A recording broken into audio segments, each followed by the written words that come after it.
Okay, dan kita akan bermula. Sebelum Okey, bermula, baik. Boleh, saya... boleh. Okay, terima kasih Cikgu. Dan sebelum bermula, sebelum kita mengenali tentang EcoSchools, marilah kita berkenalan dengan siapakah pengendali kebangsaan bagi program EcoSchools ni. So, pengendali kebangsaan program EcoSchools ni adalah salah satu organisasi yang berada di Malaysia, iaitu Green Growth Asia Foundation atau kita panggil GGAF. Kami daripada di GGAF merupakan sebuah organisasi yang tidak berasaskan keuntungan atau kita panggil NPO, Non-Profit Organisation, yang berdaftar di bawah Suruhanjaya Syarikat Malaysia SSM. Dan kami ini adalah satu organisasi yang aktif dalam mempromosikan tindakan pembangunan hijau dalam dalam mencapai keseimbangan antara pembangunan ekonomi dan juga sosial dalam bentuk berasaskan kelestarian alam kita.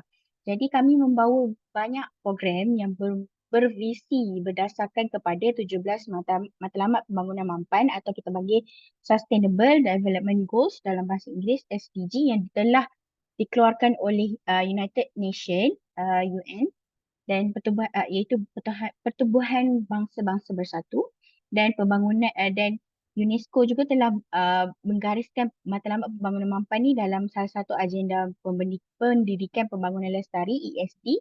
Dan kami GJF adalah kita cakap salah satu organisasi di Malaysia yang aktif untuk mempromotkan kesejahteraan dan kelestarian alam sekitar, di samping kita membawa pendidikan ke dalam apa ni, ke dalam apa cakap dalam melaksanakan program-program di bawah anjuran kami lah. Dan jika anda ingin mengenali lebih lanjut tentang GJF, bolehlah pergi ke mana-mana apa ni cakap platform. Sekiranya kalau untuk baca mengenai lebih lanjut tentang GGIF, boleh pergi ke laman web kami di sini. Dan sekiranya ada pertanyaan ataupun nak apa pertanyaan ataupun apa idea berkenaan dengan tu, boleh terus contact kita melalui email ni dan juga di talian ni, dan juga boleh follow kita punya Facebook, di mana kita banyak update tentang social media kita kat situ lah, kat Green Growth Asia Foundation di Facebook. Jadi itulah sedikit tentang siapa itu pengendali bagi program EcoSchools ni. Saya pun tak dengar apa-apa. Kalau saya minta, kalau saya tak dengar, boleh dengar ke? Kalau boleh dengar, maksudnya saya saya tak bermasalah lah kan? Ada ke cikgu yang ada masalah dalam komputer? Saya rasa saya boleh didengari kan? Boleh dengar. Okay. So, saya rasa Boleh, mungkin boleh. cikgu yang... Okey, terima kasih. Mungkin yang tak boleh dengar tu ada masalah dengan nak connect audio dengan Zoom kot. Mungkin boleh minta bantuan lah untuk tu. Okay, sebelum saya move kepada next lah. So, pelajaran pertama kita pada hari ini adalah kita akan mengenali tentang proses EcoSchool tu sendiri. Sebelum ni saya telah membuat seminar dengan barisan pentadbir dan mereka dah maklum lah tentang program EcoSchool ni. Dan pada hari ini, Alhamdulillah, saya berpeluang berjumpa dengan guru-guru dan juga murid-murid untuk saya terangkan lebih lanjut apakah itu EcoSchools, bagaimana nak melaksanakannya, apakah pengiktirafan, apa yang adalah kandungan-kandungan dia lah dalam EcoSchools. So, pelajaran pertama hari ini adalah tentang proses EcoSchools. So, sebelum mengenali tentang proses EcoSchools, baiklah kita pergi ke sejarah apa itu EcoSchools di Malaysia ni. So, program EcoSchools ni mula diperkenalkan di Malaysia oleh WWF Malaysia bermula pada tahun 2011, dan dia telah diambil alih oleh GJF, iaitu kamilah sebuah organisasi non-profit yang bermula pada tahun 2016. So start 2016 ke atas sampai sekarang, kami adalah satu-satunya pengendali kebangsaan bagi program EcoSchools ni. Dan program EcoSchools ni telah diiktiraf oleh Kementerian Pendidikan Malaysia di bawah bahagian BSKK lah, BSKK KPM. Dan setiap tahun kami akan membuat permohonan untuk melaksanakan program ni, tapi di bawah PSKK KPM lah. Okay, so untuk EcoSchool program ni sebenarnya bermula di peringkat global, peringkat antarabangsa. Sebenarnya dia adalah satu program yang telah dibangun oleh salah sebuah yayasan pendidikan tentang alam sekitar yang dipanggil Foundation for Environmental Education. Mereka ni telah merangka satu program EcoSchools ni di peringkat global. Pada asalnya mereka bermula di Denmark, dan menyebarkan program ni. Mereka mendapat peluang untuk program ini untuk disebarkan di peringkat lain, iaitu mereka telah pergi ke negara-negara lain termasuklah di Malaysia, dan kami mengangkat program ni untuk diiktiraf di peringkat Malaysia, di Malaysia lah. Dan program Eco-Schools ni di peringkat global telah disertai oleh banyak negara dan 81 buah negara, dan terdapat banyak sekolah yang telah join dalam program Eco-Schools ni, dan termasuklah bilangan besar pelajar dan guru yang telah join. Dan ini adalah sebuah program Eco-Schools ni di peringkat global. Ia adalah pembelajaran berasaskan tindakan di mana ia bermula dengan sekolah hingga pergi kepada peringkat masyarakat.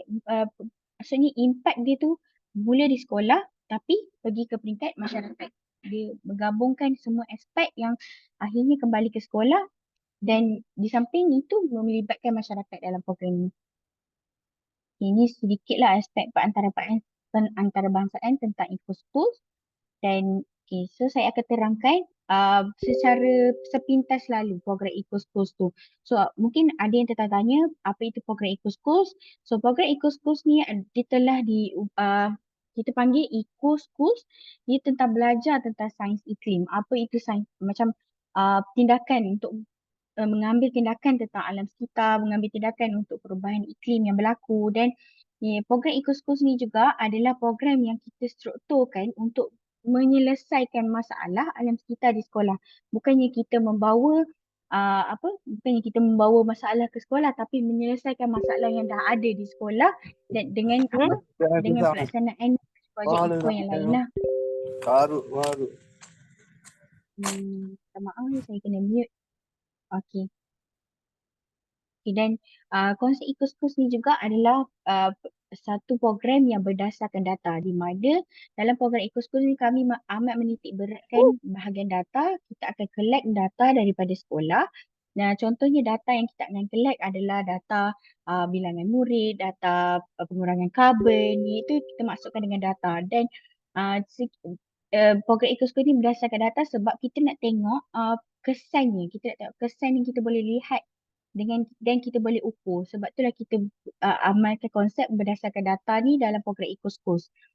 Dan program Eco-Schools ni kita bukan adalah aktiviti-aktiviti kelab semata-mata. Bukan kita khusus kepada kelab alam sekitar sahaja, tapi program ni adalah program secara holistik, secara menyeluruh, di mana setiap individu di sekolah ataupun individu yang associate with the school, yang ada kaitan dengan sekolah, termasuklah persatuan ibu bapa dan guru, komuniti ataupun komuniti setempat dengan sekolah, mereka turut sama terlibat dalam program Eco-Schools ni. Dan dari segi pembelajaran, dia akan masuk ke dalam dia akan integrate, dia akan integrasi dalam kurikulum di sekolah. Ini ada salah satu step dalam Eco-Schools ni adalah step integrasi kurikulum, di mana cikgu akan menggunakan konsep alam sekitar ke dalam pembelajaran mereka. So itulah maksudnya kita nak ambilkan dia secara penyeluruh, bukan terhad kepada aktiviti kelab semata-mata. Dan program Eco-Schools ni yang menariknya ia adalah kaedah pembelajaran berasaskan projek PDF, di mana kita membantu murid untuk create projek eco berdasarkan masalah-masalah atau isu alam sekitar yang berlaku dekat sekolah mereka. So itu yang dimaksudkan dengan pembangunan projek tu sendiri. Dan untuk daripada projek-projek tu, mereka mengenal pasti apakah masalah atau isu yang berlaku di dalam sekolah mereka, dan mereka create satu projek yang boleh bantu untuk atasi masalah tersebut. Ini berdasarkan daripada 12 tema persekitaran yang akan diterangkan nanti dalam slide seterusnya. Kita akan berbincangkan tentang 12 tema Eco-Schools ni dan macam mana, apakah projek-projek yang boleh dibuat berdasarkan 12 tema ni. Dan seterusnya, program Eco-Schools ni adalah program yang distrukturkan untuk dijalankan selama 3 tahun.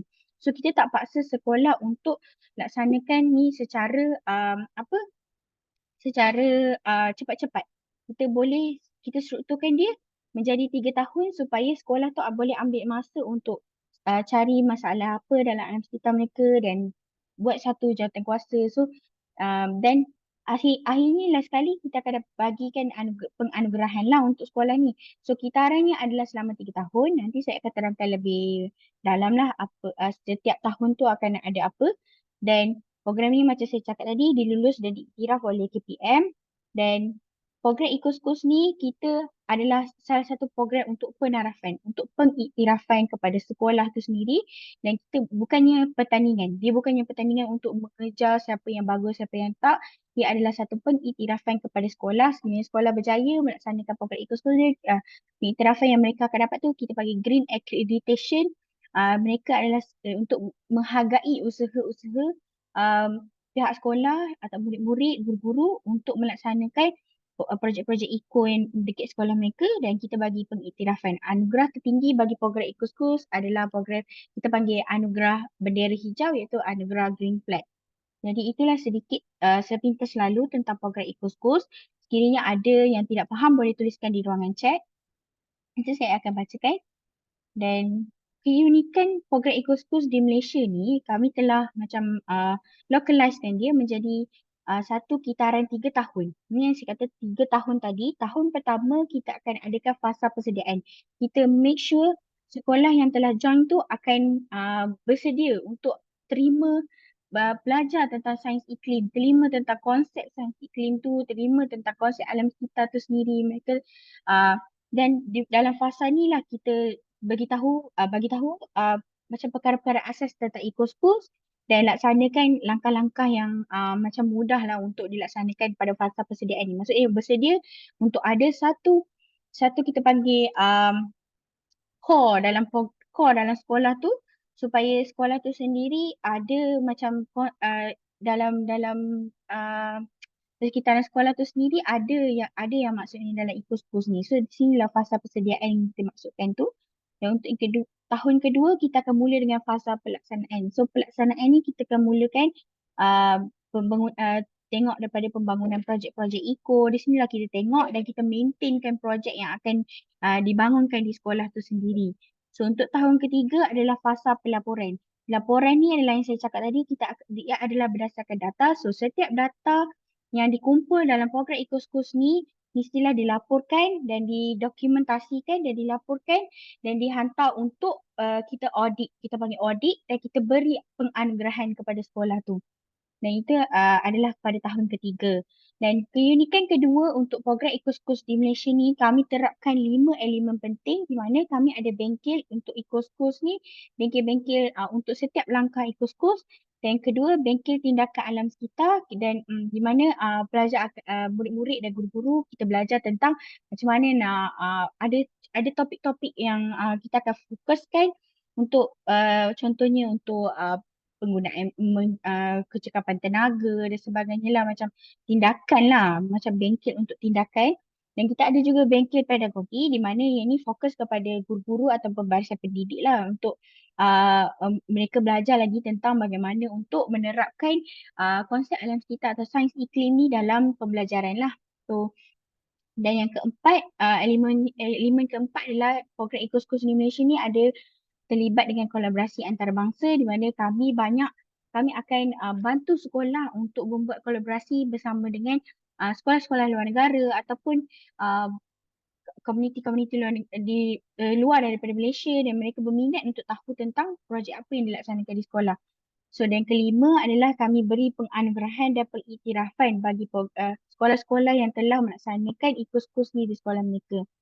Dan keunikan yang ketiga dalam program Ecoschools di Malaysia ni, kami melibatkan banyak kolaborasi bersama organisasi, tak kisahlah daripada pihak tempatan ataupun pihak antarabangsa. Dan di sini dapat lihatlah beberapa agensi-agensi atau organisasi yang telah bekerjasama dengan kami dalam melaksanakan program Ecoschools ni. So, seterusnya saya akan pergi kepada apa faedah yang kita akan dapat melalui program Ecoschools ni. Melalui program Ecoschools ni kita pastikan ada penyertaan daripada golongan muda, iaitu murid-murid kita dalam mengambil tindakan terhadap alam sekitar, dalam mencapai kelestarian alam sekitar dan berinteraksi dengan dalam pembelajaran yang menyeronokkan, iaitu pembelajaran yang mungkin berasaskan projek. Dan yang seterusnya, faedah yang dapat kita kecapi adalah membentuk murid-murid yang dapat berfikir secara kritis dan mempunyai kemahiran membuat keputusan. Sekiranya murid-murid ni dia keluar ke dunia nyata, keluar daripada sekolah, mereka mempunyai skill yang untuk berfikir untuk membuat keputusan dan mereka ni lah nanti akan menjadi apa kita cakap pemimpin negara, dan daripada program ni lah kami nak terapkan kemahiran tu dalam diri pelajar. Dan faedah lain ialah untuk menambah baik sekitaran sekolah dengan program Eco-Schools ni, dan ada um, secara menyeluruhnya, insyaAllah kita akan menambah baik persekitaran sekolah dan mengurangkan sampah sarap yang ada di sekolah lah.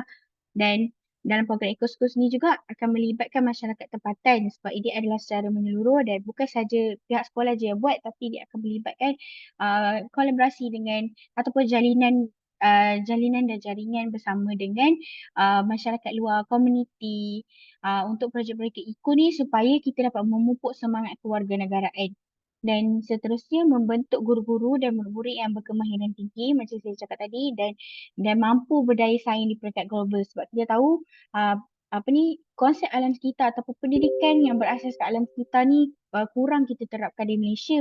Kalau kita pergi ke luar negara, mungkin mereka dah terlalu advance untuk program alam sekitar ni. Mereka punya kita panggil young people, the young people are macam very fluent to talk about alam sekitar, tapi bila kita panggil kepada youth kita sendiri, ada yang kurang pasti atau kurang tahu. Ini saya cakap ni adalah berdasarkan juga daripada apa ni data lah juga. Mereka ada UNESCO telah dia orang telah lakukan satu apa cakap menyiasatan ataupun kajian tentang young people yang boleh bercakap tentang konsep alam sekitar ni di peringkat global mungkin tinggi, tapi dekat bahagian macam lokal kurang untuk lokal yang people kita jarang untuk bercakap tentang konsep alam sekitar ni.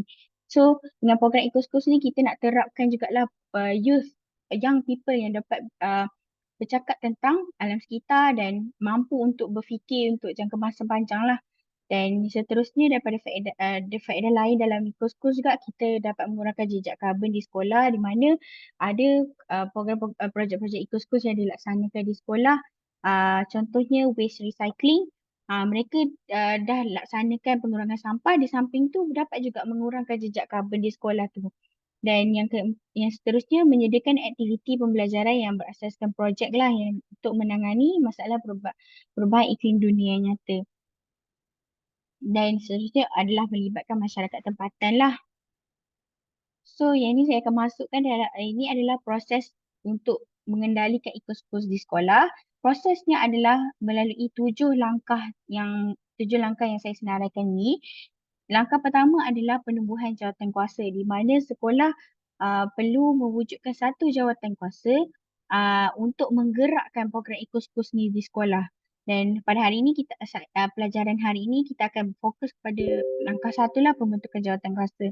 Dan untuk langkah kedua adalah kajian tema alam sekitar, di mana nanti sekolah-sekolah perlu cari apakah masalah sekitar yang ada di sekolah, dan apa ni melalui kajian yang akan survey, kita cakap survey, dan mereka kenal pasti apakah masalah alam sekitar yang ada di sekolah, dan seterusnya mewujudkan pelan tindakan ni daripada masalah yang telah masalah yang telah didapati tu, kita wujudkan pelan tindakan untuk accommodate, untuk counter balik masalah yang ada tadi.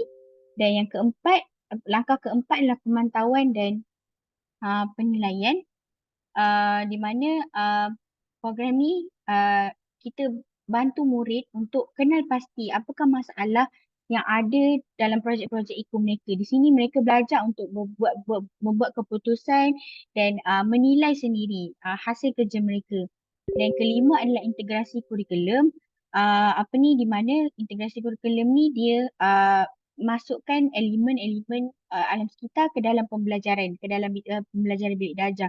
Dan yang keenam, dan jaringan ni, di mana dia melibatkan banyak kepada organisasi luar ataupun masyarakat luar, masyarakat tempatan. Di sinilah sekolah perlu membuat jalinan dan jaringan dengan masyarakat tempatan untuk menyebar luaskan inisiatif EcoSchools mereka. Dan yang terakhir adalah kod eco, di mana kod eco ni adalah satu lambang kepada sekolah yang menunjukkan sekolah mereka telah membuat EcoSchools, yang mana dia tak terhad kepada logo ataupun lambang rasmi ke apa. Dia boleh buat contoh nyanyian atau lagu atau maskot. Dia letak mural dan sebagainya, dia tak terhad pada apa, asalkan dia menunjukkan yang sekolah tu adalah sekolah Eco School. Um, Boleh bagi saya masa sekejap, mungkin ada yang tak dapat join. Saya nak, saya berhenti kejap ya.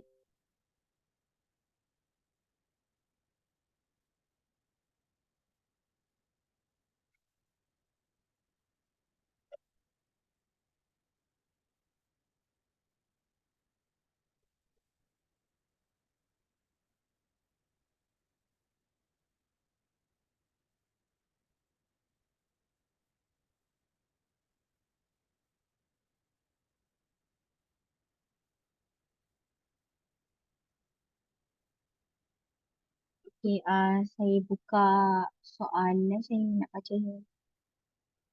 Mungkin ada yang saya tengok banyak yang tak boleh dengar ya. Mungkin ada masalah audio. Okay, mungkin saya boleh teruskan seterusnya. Untuk anugerah Eco Schools ni, Eco Schools selepas kita melaksanakan proses Eco School, kita akan pergi kepada pengiktirafan Eco Schools tu, iaitu kita akan beri anugerah kepada sekolah yang telah melaksanakan Eco Schools ni.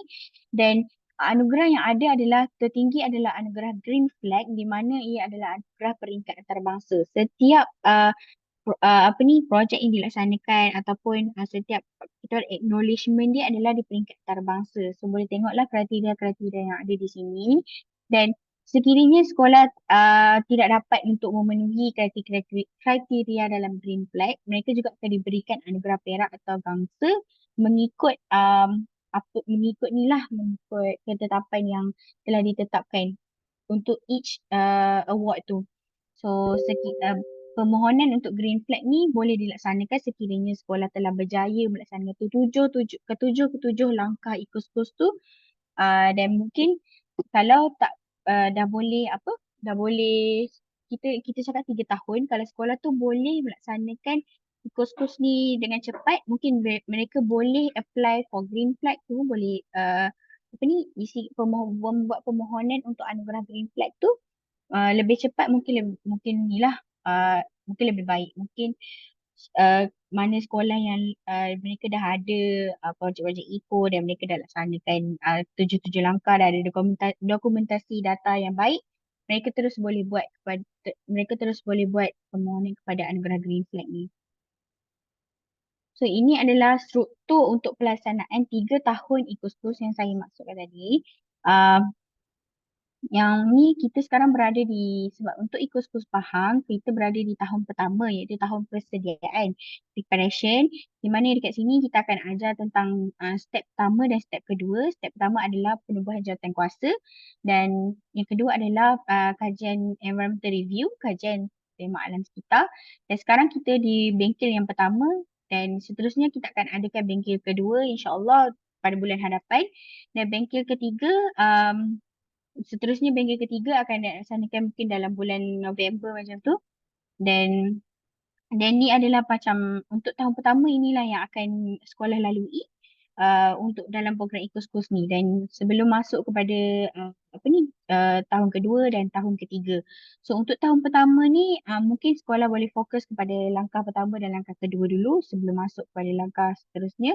Ataupun sekiranya sekolah boleh untuk fast track, mereka terus boleh fast track lah.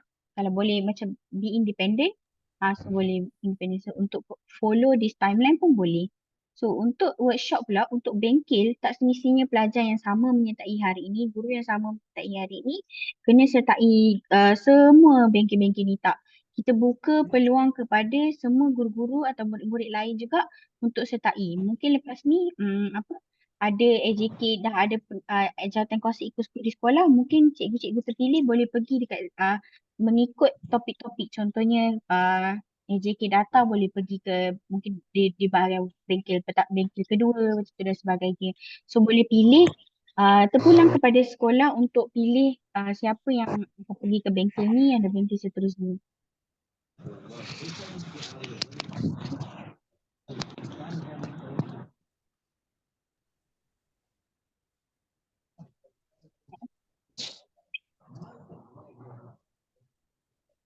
Okey, saya teruskan dengan kita punya pelajaran kedua. Sebelum kita mulakan pelajaran kedua, sekiranya ada apa soalan, boleh tanyakan di ruangan chat. Dan saya juga buka apa soalan. Kalau sekiranya cikgu ada soalan, boleh terus open mic dan beritahulah soalannya.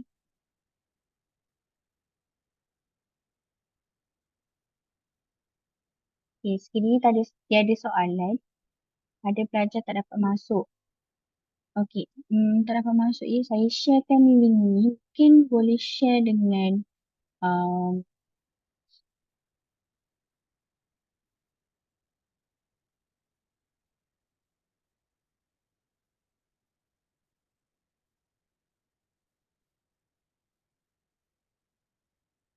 saya ada sharekan link untuk masuk ke dalam Zoom ni dekat bahagian chat. Mungkin kalau cikgu-cikgu boleh saya bagi kepada Mufid. Saya tak boleh masuk semua. Cuba masuk semua.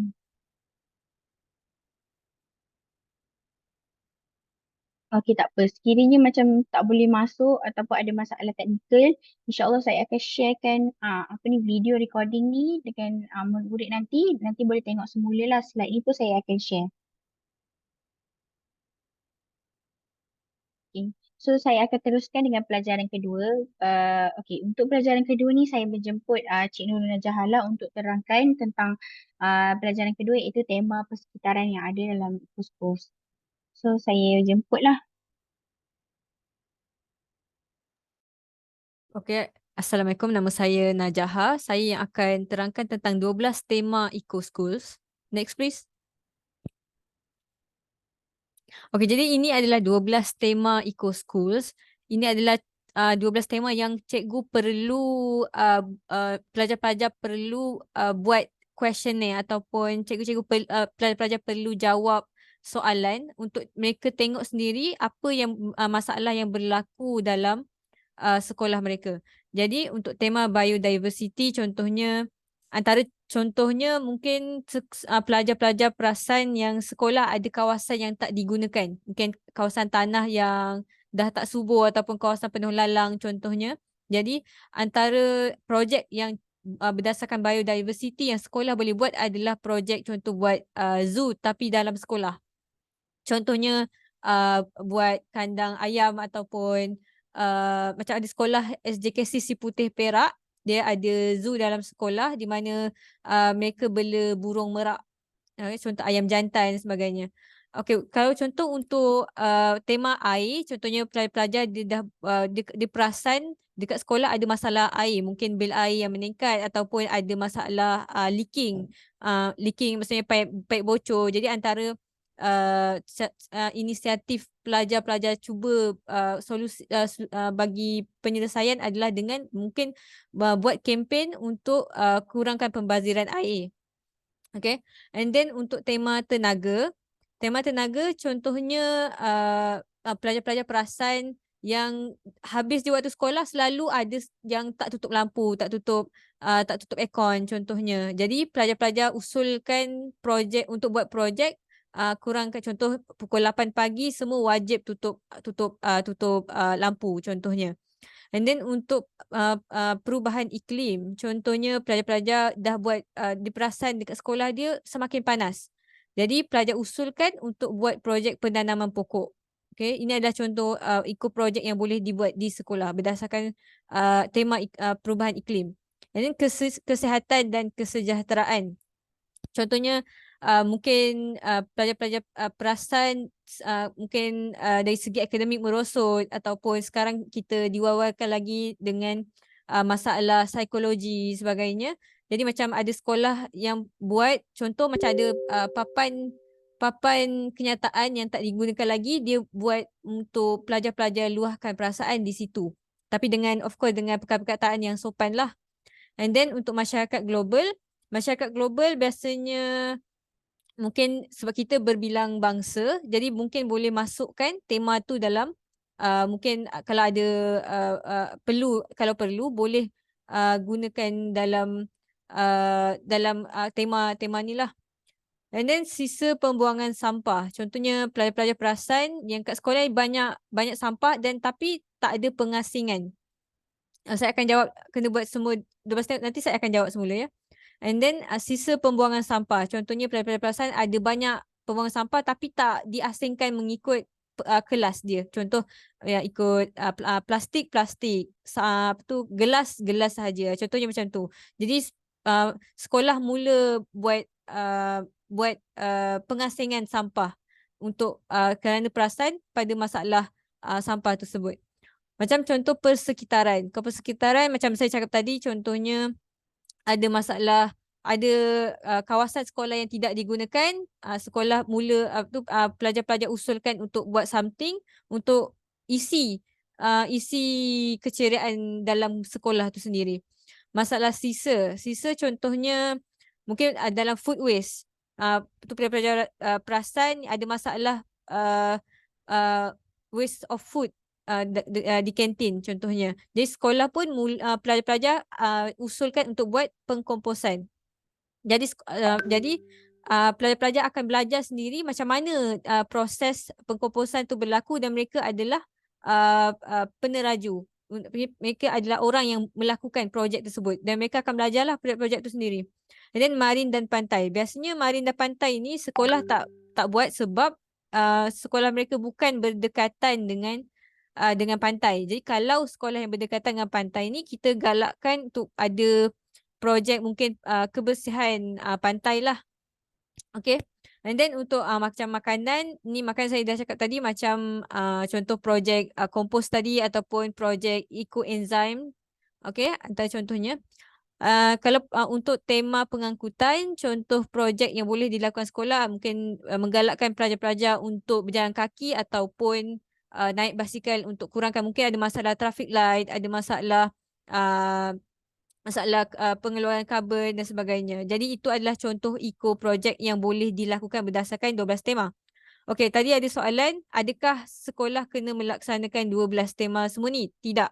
Selama 3 tahun ni, cikgu perlu lakukan 3 tema kritikal sahaja. Jadi untuk tema kedua nanti, tema kedua pula, 7 langkah eco school nanti, langkah kedua adalah tinjauan alam sekitar di mana pelajar-pelajar perlu dia perlu keliling satu sekolah tu untuk ahli jawatan kuasa tu lah, dia akan jalan-jalan sekolah tu, akan tengok apa masalah, dia akan questionnaire kita akan bagi dan mereka akan tik masalah apa yang ada dalam sekolah dan berdasarkan hasil kajian tu nanti akan ada 3 tema kritikal di sekolah. Jadi berdasarkan 3 tema kritikal itu sahaja yang sekolah perlu buat penyelesaian. Selama 3 tahun hanya 3 tema saja ya. Okay, next.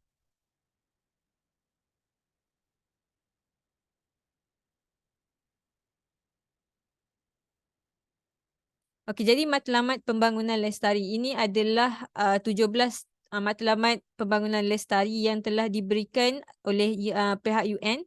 Jadi setiap apa projek yang sekolah lakukan berdasarkan 12 tema eco school tadi mestilah berkait dengan matlamat pembangunan lestari ini. Jadi itu sebab dia memang link antara keduanya. Okay, itu sahaja daripada saya. Sambung semula pada Puan Hajar.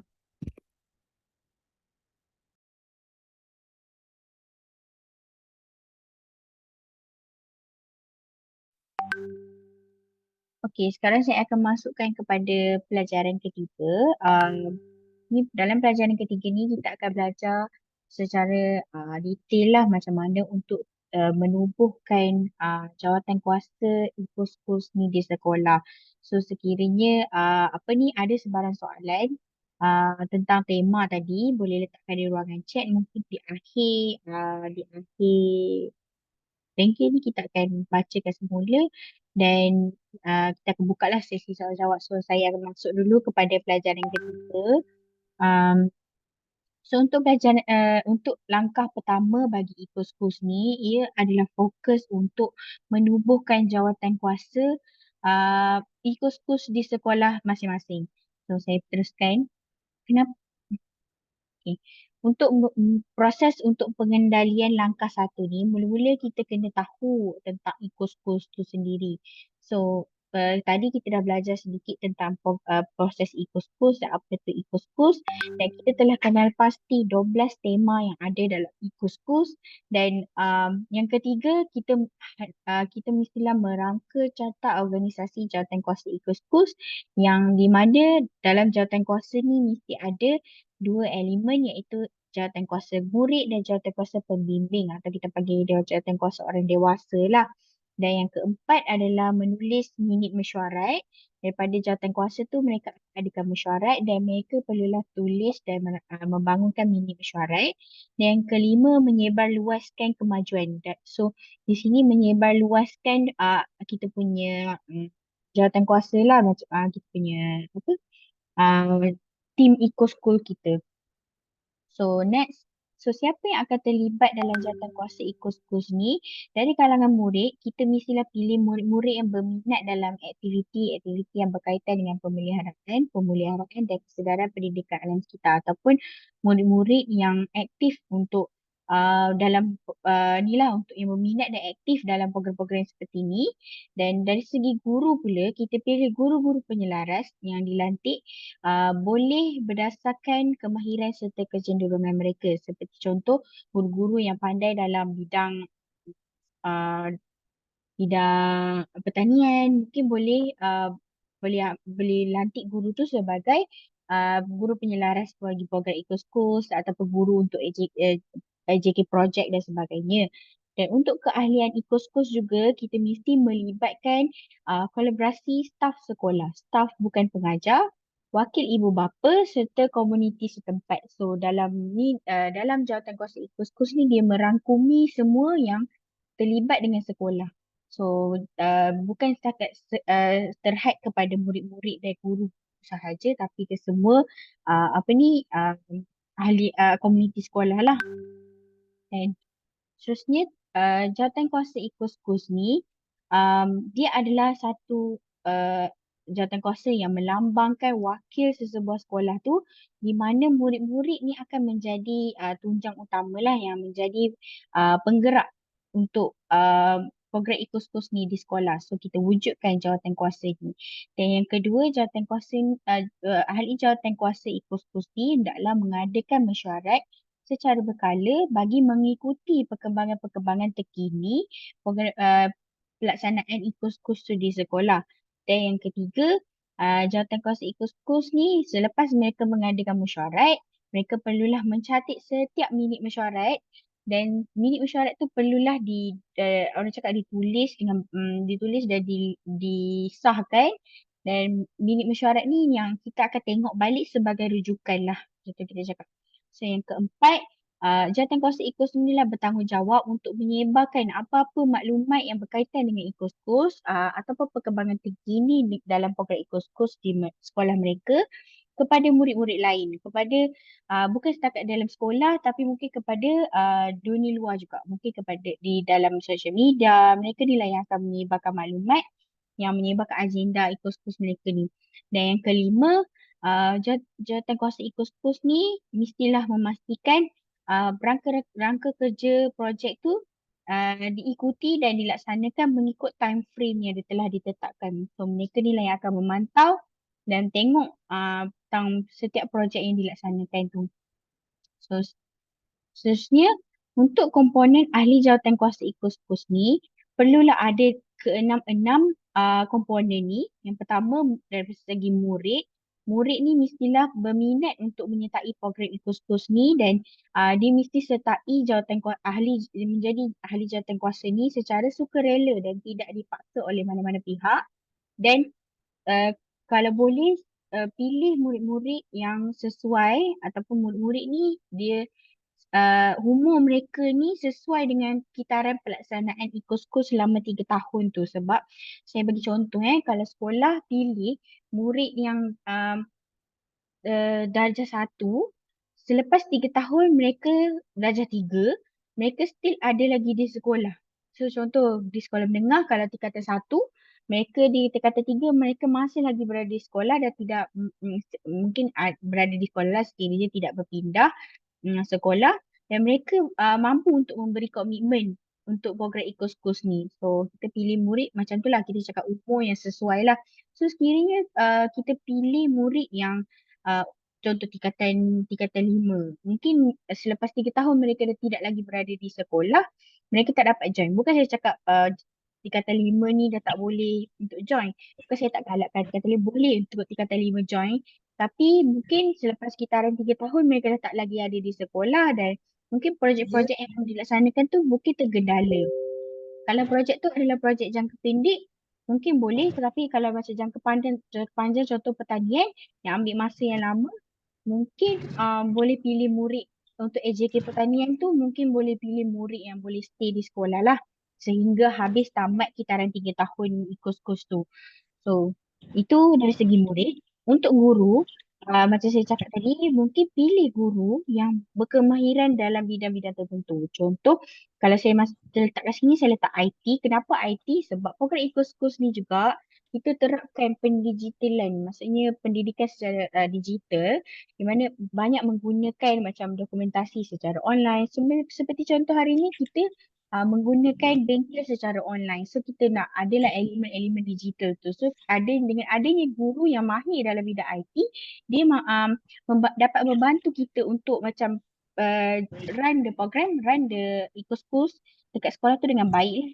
So kalau dari segi macam kemahiran teknikal macam pertanian, mungkin boleh pilih guru yang pandai bertujuk tanam, lepas tu yang ada ilmu dan guru-guru STEM. Contohnya guru sains, apa ni, reka bentuk RBT dan apa ni, sains matematik yang mana fokus mereka ni more kepada sains iklim. Macam tu.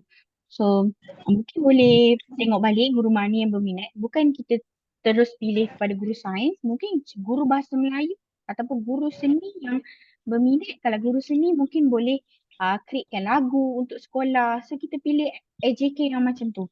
Kita nak ia memudahkan kerja kita. Bukan satu guru melaksanakan semua benda dia buat. So kita pilih guru-guru yang berkemahiran macam tu lah.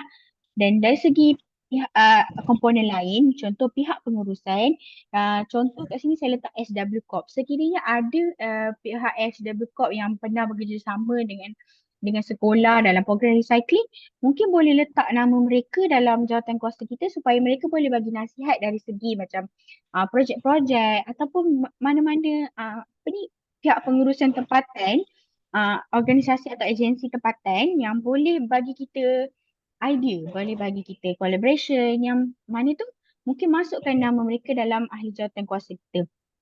Untuk staf bukan pengajar, contohnya staf pembersihan dan pengusaha kantin. Contoh pengusaha kantin mungkin kita boleh tackle bahagian uh, pengkomposan makanan. Contohlah sisa makanan yang banyak daripada kantin, mungkin boleh buat projek kompos. So kita lantik pengusaha kantin tu sebagai salah satu ahli jawatan kuasa Eco-Schools supaya mereka cakna tentang projek apa yang dilaksanakan di sekolah tu. So macam tu lah, dia macam relate macam tu lah dengan jawatan kuasa Eco-Schools ni. So daripada segi wakil komuniti pula, mungkin ada NGO atau agensi kerajaan, agensi swasta yang berminat dengan yang pernah bekerjasama dengan sekolah ataupun yang berminat untuk bekerjasama dengan sekolah, masukkan nama mereka sebagai wakil komuniti. Dan daripada segi ibu bapa, mungkin daripada kalangan ibu bapa PIBG, mereka ada yang dapat membantu sekolah yang boleh masukkan nama mereka sebagai ahli jawatan. Ada ibu bapa, mereka ada kemahiran. Mungkin dia ni seorang pensyarah ataupun seorang apa ni, lecturer atau researcher dekat universiti.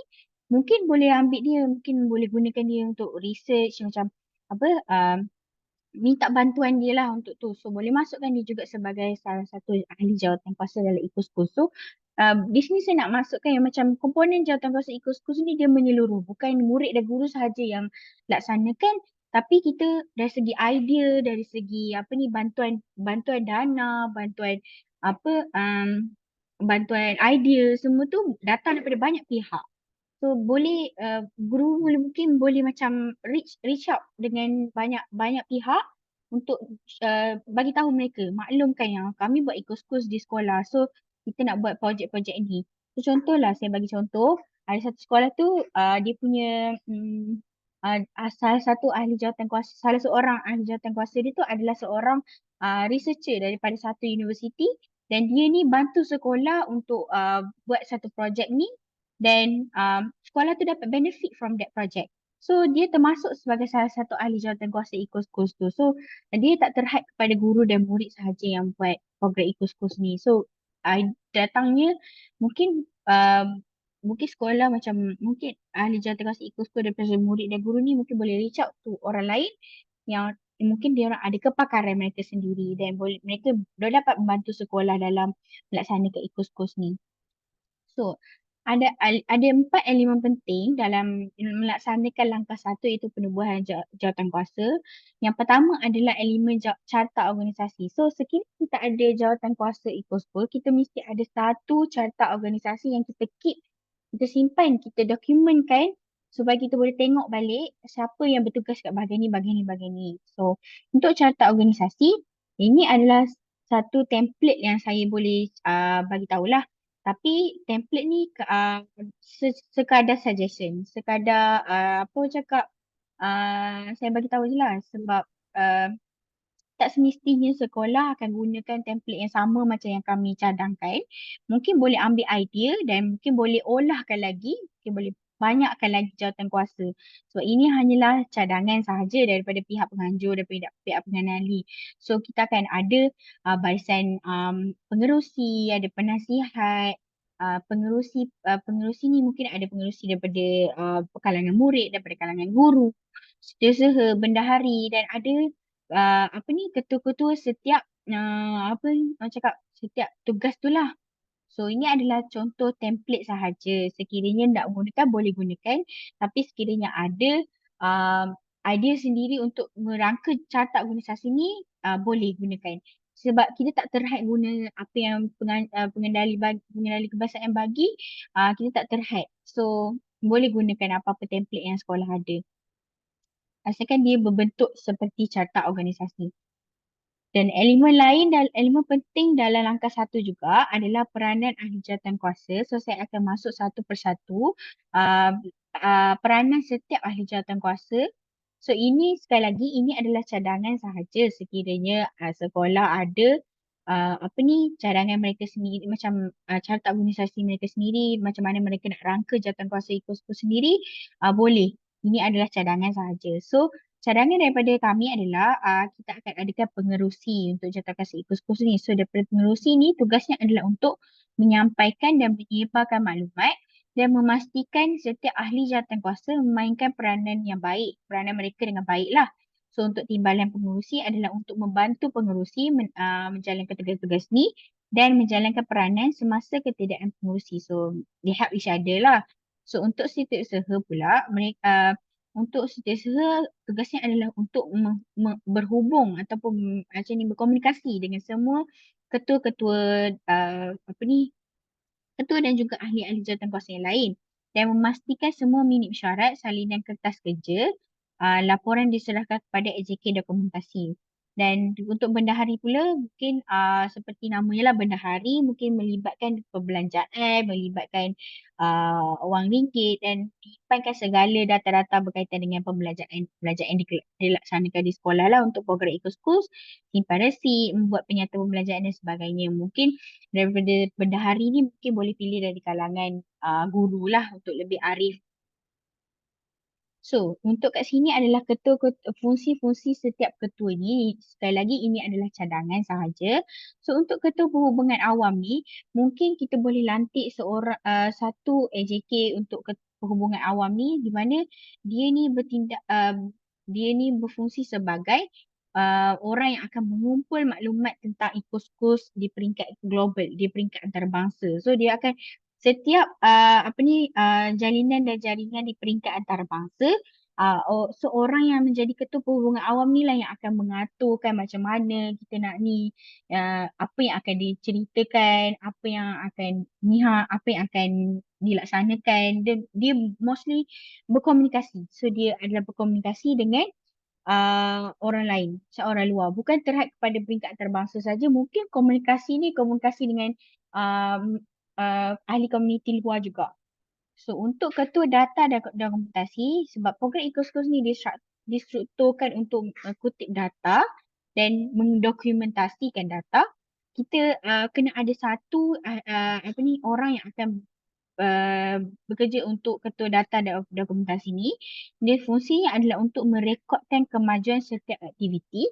So setiap aktiviti tu contohlah kita buat sistem penuaian air hujan. So ketua data dan dokumentasi ni dia akan kutip uh, data penggunaan air di sekolah sebelum dan selepas buat projek penuaian air hujan. Contohnya macam itulah. So setiap rekod tu kena ada lah. So yang bekerja di bawah ketua data dan dokumentasi ni dah ada orang yang penting untuk kutip semua data-data ni, dan mereka ni lah yang akan membuat laporan dalam bentuk dokumentasi dan sebagainya. Dan untuk media pula, dia adalah untuk ketua media ni kita fokus kepada untuk sebarkan tentang inisiatif Eco-School ni. Contohnya untuk menguruskan media sosial. So sekiranya sekolah ada media sosial, saya sarankanlah setiap sekolah yang terlibat dalam Eco-School ni ada satu social media mereka sendiri. Tak kisahlah nak guna Instagram ke, Facebook ke apa, supaya semua apa ni orang cakap progress Eco-Schools ni kita dapat letak dalam satu social media. So social media ni kita guna untuk simpan semua gambar-gambar, progress, aktiviti, rekod. So kita akan ada dan kita boleh sebarkan kepada luar. So itulah kelebihan jika ada social media sekolah sendiri. Dan mengemas kini ketua media juga mengemas kini media sosial, blog dan papan kenyataan. Untuk notice board sekiranya perlu boleh laksanakan di sekolah. Buka satu notice board kecil di sekolah untuk tunjukkan dekat semua warga sekolah tentang Eco-Schools, tentang apakah mesyuarat yang dilaksanakan, minit mesyuarat, semua letak kat dalam satu papan kenyataan. So ketua media ni lah yang akan update bulletin board tu, yang akan update papan kenyataan tu.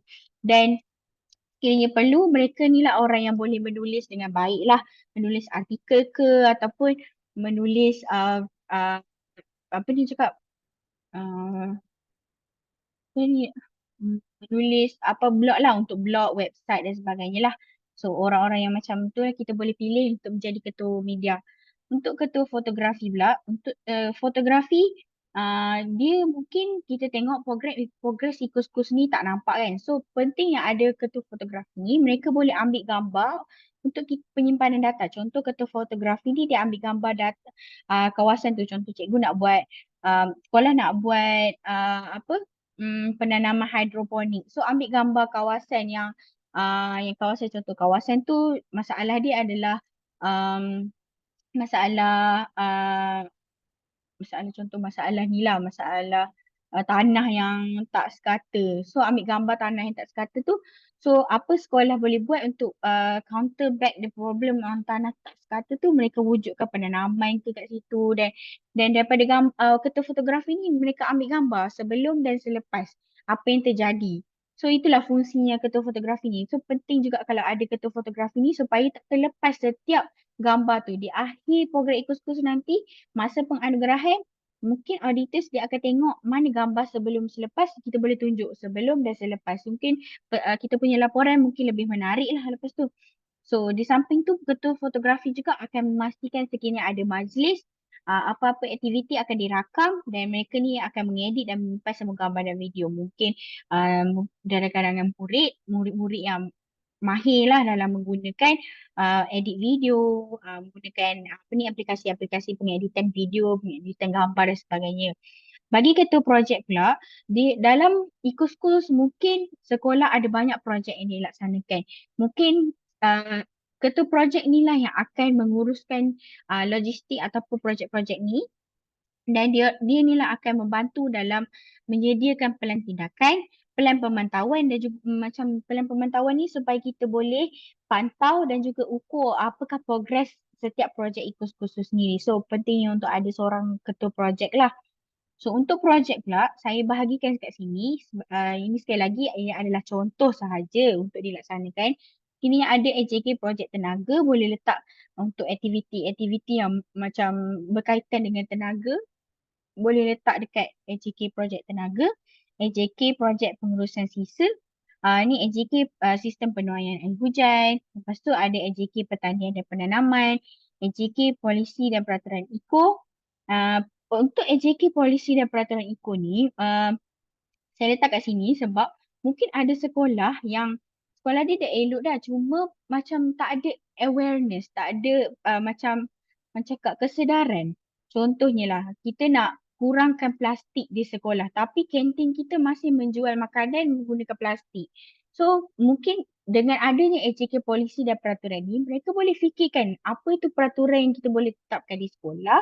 Contohnya bawa bekal makanan sendiri. So mereka ni lah yang akan merangka polisi dan peraturan-peraturan eco di sekolah, dan peraturan ni mestilah dipersembahkan kepada um, barisan pentadbir dulu lah untuk disahkan, dan kita boleh laksanakan benda-benda macam ni di sekolah. So tak semestinya kita semua projek, mungkin projek tu berbentuk peraturan atau polisi.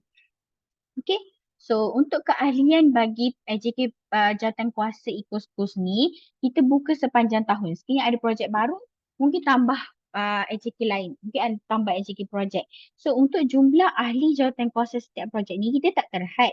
Maksudnya berapa banyak cikgu nak masukkan pun boleh, tapi saya suggestkan pilih murid yang aktif sahaja. Sebab apa? Sebab bila terlalu ramai nak join, contoh nak buat satu baja kompos, terlalu ramai murid yang join untuk buat satu benda tu, dia akan jadi tak efektif dan tak efisien.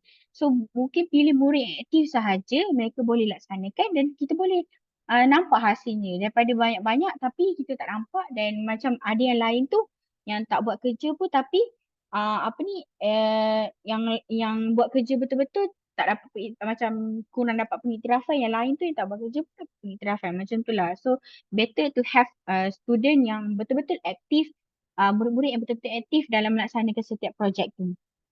Okay, so sekali lagi jumlah ahli tak terhad, cuma pilihlah yang aktif dan berkemahiran. So ini sekadar contoh, ini daripada sekolah Eco-Schools yang telah menang Green Flag sebelum-sebelum ni, daripada SK Kuala Luar Perak. Mungkin ni daripada mereka ada jawatankuasa murid, mereka ada pengerusi dalam karangan murid, dan semua ni adalah murid-murid lah. Setiausaha dalam karangan murid, dan mereka ada setiap projek ni, mereka ada AJK projek sisa buangan berasaskan hijauan, dan mereka ada taman orkid, taman herba, dan banyak banyak lagi lah macam projek khas. Contohnya mereka ada projek mural, ni senarai AJK dia lah. Dan untuk macam projek berasaskan makanan, mereka ada laksanakan projek fertigasi, dan ini adalah nama-nama dia lah. So mereka susun jawatankuasa mereka tu macam ni. So untuk jawatankuasa pembimbing pun, mungkin daripada setiap projek tu ada guru pembimbing yang akan guru ataupun wakil komuniti, ataupun contohlah projek yang berasaskan kehijauan ni nak laksanakan projek hidroponik. So ada dalam kalangan ibu bapa yang dia join untuk buat projek hidroponik tu, so boleh letak nama dia di bawah projek berasaskan kehijauan ni lah. So ni contoh sahaja. Dan ini pun sama juga, mereka ada stesen, mereka namakan AJK mereka ikut stesen lah, sebab mereka ada stesen daripada satu stesen ke satu stesen projek mereka tu. So mereka letak untuk notice board, untuk papan kenyataan siapa AJK dia yang akan melaksanakan tu. So boleh tengok kat sini AJK dia tak terlalu ramai, tapi masih boleh laksanakan projek tu dengan baik. Maksudnya mereka betul-betul committed dan aktif dalam melaksanakan projek Eco-Schools tu. So untuk cadangan jawatankuasa Eco-Schools juga, jawatankuasa murid, bilangan murid mestilah melebihi 50% daripada keseluruhan jawatankuasa Eco-Schools. Maknanya kat sini 50% daripada bilangan penuh jawatankuasa Eco-Schools tu mestilah terdiri daripada murid, bukannya daripada golongan orang dewasa. Dan ahli jawatankuasa tertinggi dalam kalangan murid boleh mengadakan temu duga bagi murid yang berminat untuk menyertai program Eco-Schools. Contohnya mereka dah ada pengerusi, dah ada setiausaha berdahari, mereka boleh mengadakan temu duga untuk pilih siapa yang layak untuk join projek-projek kecil, projek-projek dalam projek Eco-Schools mereka lah. So sekiranya ada, boleh buat temu duga dulu. Sekiranya tak ada, mungkin boleh pilih secara macam ikut dia orang punya kemahiran ke ataupun kecenderungan. So untuk jawatankuasa dewasa pula, pembimbing, mestilah bilangannya mesti kurang 50% daripada keseluruhan jawatankuasa Eco-Schools, dan mestilah melibatkan guru, ibu bapa, pihak pengurusan, wakil komuniti, staf bukan pengajar. Ni dah banyak kali saya terang tadi. Mungkin ni secara refresh dia lah. So jawatankuasa pembimbing mestilah terdiri daripada orang dewasa yang bukan dalam kalangan guru sahaja tapi ibu bapa, pihak pengurusan, wakil komiti, staf dan staf bukan pengajar. So, untuk elemen selain daripada peranan anjungan mereka perlulah mengadakan mesyuarat. Dan elemen penting dalam jawatankuasa Ecoschools mestilah mewujudkan minit mesyuarat. Kenapa pentingnya minit mesyuarat ni? Sebab fungsinya adalah untuk rekod setiap aktiviti. Kita nak setiap perincian apa ni pelaksanaan Ecoschools di sekolah tu diambil rekod, direkodkan. Kita tahu siapa yang terlibat dengan setiap progres tu dan apakah keputusan yang kita buat sekiranya ada isu sekiranya masa pemantauan dan penilaian sendiri oleh murid, mereka tahu apa yang nak buat. Mereka boleh buat keputusan dan keputusan tu direkodkan. So mereka dilaksanakan. So apakah isu-isu yang dibincangkan juga mestilah direkodkan. So yang kedua, fungsi minit mesyuarat adalah untuk melancarkan perkembangan program Ecoschools di sekolah. Sekiranya ada minit mesyuarat ni, jawatankuasa Ecoschools ni boleh tengok balik minit mesyuarat yang mereka dah bincangkan tu untuk mereka membuat rujukan. Sekiranya terdapat macam isu ke apa selepas ni, tengok balik, hal ini telah dibincangkan dalam mesyuarat. Itulah. So perkara penting dalam minit mesyuarat ni, mesyuarat tu mestilah dikendalikan oleh murid. Murid akan mengendalikan mesyuarat ni dan mereka akan kenal pastilah apa isi-isi mesyuarat tu, dan mesyuarat hendaklah dilaksanakan sekurang-kurangnya 6 hingga 8 kali setahun, dan minit mesyuarat tu mestilah direkodkan oleh murid tu sendiri. So untuk rekod minit mesyuarat ni boleh tulis dalam buku nota mereka sendiri dengan tulisan tangan pun boleh, dan simpan the original copy yang mereka tulis tangan tu, boleh simpan sebagai data dan dokumenkan untuk sekiranya nanti ada audit, kita boleh tengok balik murid yang telah tulis dan rekodkan minit mesyuarat ni. So itulah macam poin-poin penting lah untuk dalam minit mesyuarat ni, sebab minit mesyuarat ni mestilah direkodkan oleh murid. So ini contoh untuk template minit mesyuarat, ini contoh sahaja, tapi ada elemen penting sebagai contoh. Mesti ada tarikh dan bilangan keberapa. Ini minit mesyuarat yang keberapa. Contohlah minit mesyuarat yang pertama, mungkin tulis bilangan minit mesyuarat yang pertama. So mesti ada logo sekolah dan nama sekolah dan alamat dan di mana venue tu dia berada. Mesyuarat tu diadakan di mana dan siapakah yang hadir dalam mesyuarat tersebut. Dan yang kelima adalah minit mesyuarat lah. Apakah isi-isi mesyuarat tu murid-murid boleh tulis. Dan ini sekadar cadangan lah. Ada minit, boleh buat table macam ni, perkara dan macam tindakan lah. Dan tindakan ni mungkin kat sini macam contoh berbincangkan tentang isu projek dan siapa yang akan ambil tindakan tu. Kalau untuk makluman dan tindakan. So untuk yang template ni mestilah disediakan oleh siapa. Kalau setiausaha dan setiausaha dalam kalangan murid, tulis nama murid tu. Dan disemak oleh pengerusi, semua itulah pengetua, penasihat. So kena ada ketujuh-tujuh benda ni lah dalam template minit syarat. Tak kisahlah nak guna macam mana pun. So, dan yang lain, elemen penting lain dalam langkah 1, kita mestilah menyebar luaskan segala progres Ecoschools kita ataupun kemajuan dalam projek-projek Ecoschools kita. Dan cara untuk kita sebarkan boleh banyak cara. Salah satunya menggunakan media sosial lah. Sekiranya sekolah ada Facebook, YouTube, Instagram ataupun TikTok, boleh masukkan dalam tu untuk bagi information kepada orang. So menggunakan media sosial. Sekiranya sekolah ada website atau Google website, ada blog, ada sekolah punya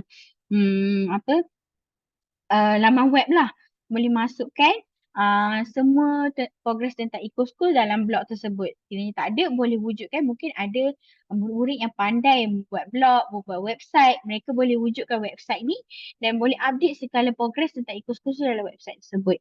Dan cara lain untuk menyebar luaskan progres adalah melalui wujudnya papan kenyataan di sekolah. So dengan papan kenyataan ni, kita boleh war-warkan kepada semua warga sekolah tentang program Ecoschools tu, projek-projek Ecoschools, apa yang telah berlaku lah dalam program Ecoschools. So ni contoh gambar lah yang mereka ambil. Ni contoh selepas mereka mengadakan mesyuarat, mereka bergambar bergambar bersama AJK dan semasa mesyuarat murid-murid mengendalikan mesyuarat dan mereka melaksanakan mesyuarat dan mereka beri idea dan setiap gambar-gambar ni dia ambil dan disimpankan sebagai bukti yang telah mengadakan mesyuarat dan mesyuarat itu dikendalikan oleh murid dan sebagainya lah. So, untuk penanda ares pencapaian bagi langkah satu ni, sekiranya untuk berjaya dalam langkah satu ni, sekolah mestilah melantik orang dewasa dari sekolah sendiri dan komuniti luar untuk menyertai jawatan Eco-Schools atau kita panggil Eco Committee untuk menyertai projek atau tugas jangka pendek sahaja sebab untuk jangka panjang mungkin sebab program Eco-Schools ni kita nak murid tu is a student centered lah. Macam murid yang akan menggerakkannya. So orang dewasa ni sebagai pembimbing untuk jangka pendek sahaja. Mereka berbimbing, mereka bagi nasihat dan seterusnya murid yang akan melaksanakan dan murid akan pantau sendiri projek-projek Eco-Schools mereka. Dan untuk memastikan kesinambungan, 25% dari ahli jawatankuasa perlu memberi komitmen selama 2 tahun untuk Eco Committee. So, pastikan dari kalangan ahli jawatankuasa tu, 25% daripada ahli jawatankuasa tu, dia orang boleh boleh bagi komitmen selama 2 tahun dalam jawatankuasa Eco-Schools ni, dalam program Eco-Schools ni lah. So, mereka tak macam saya cakap tadi, contoh macam kita nak lantik murid tingkatan 5, mereka akan keluar. So, mereka dah tak sempat untuk buat projek-projek Eco-Schools lain ni. So, better to have murid yang dapat bagi komitmen 2 tahun untuk program Eco-Schools ni. Dan ahli jawatankuasa Eco Committee perlu berjumpa sekurang-kurangnya 6 hingga 8 kali setahun, berjumpa dan membuat mesyuarat lah. Minit mesyuarat hendaklah dipamerkan pada papan kenyataan Eco-Schools dan laman web sekolah lah jika ada.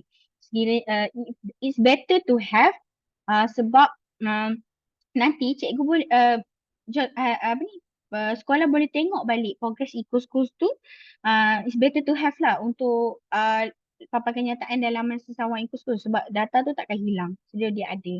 So dan laporan mesyuarat Eco-Schools perlulah dibentang kepada badan pelajar, pentadbir sekolah atau ibu bapa. So sekiranya dah laksanakan mesyuarat, dah ada minit mesyuarat, mungkin boleh sebar luaskan dengan memberitahu kepada orang luar apakah tindakan seterusnya, apa yang kita akan buat, apa yang kita akan laksanakan dan sebagainya. Dan senarai nama ahli jawatan Eco-Schools perlu disertakan dalam permohonan untuk anugerah Green Flag.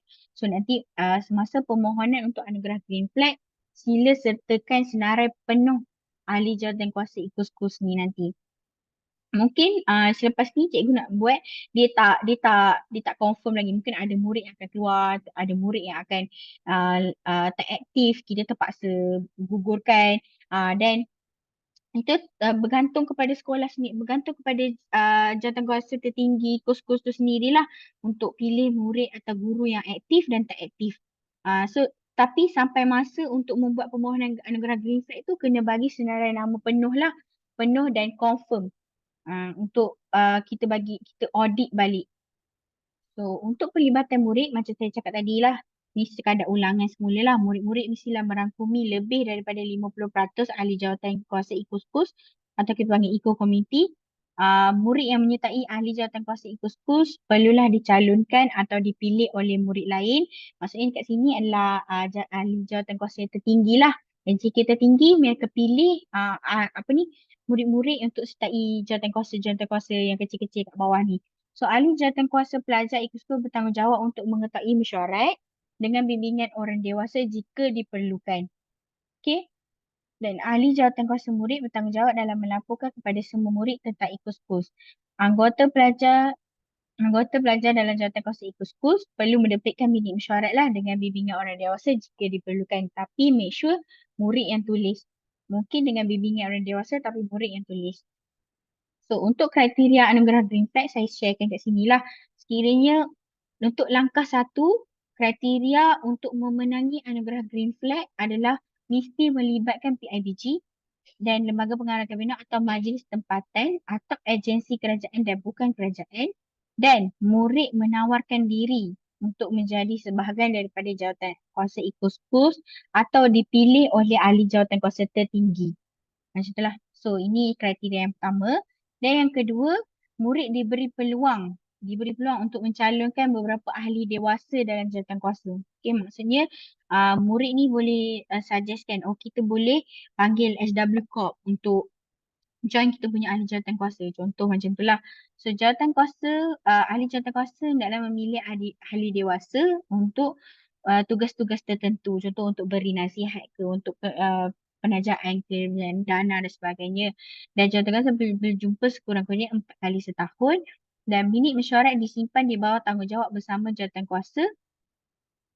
Minit mesyuarat hendaklah disimpan. So data-data dalam minit mesyuarat hendaklah disimpan dan ditayangkan di papan kenyataan Ecoschools.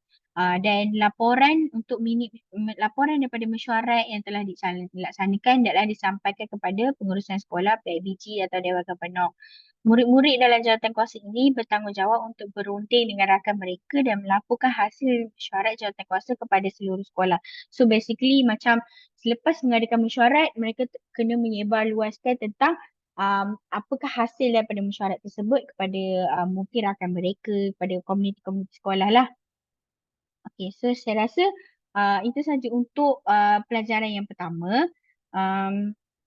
Saya buka kepada soalan lah. Sekiranya ada soalan yang tidak faham, mungkin ada dalam ruangan chat. Saya boleh baca dulu. Ada yang telah dijawab.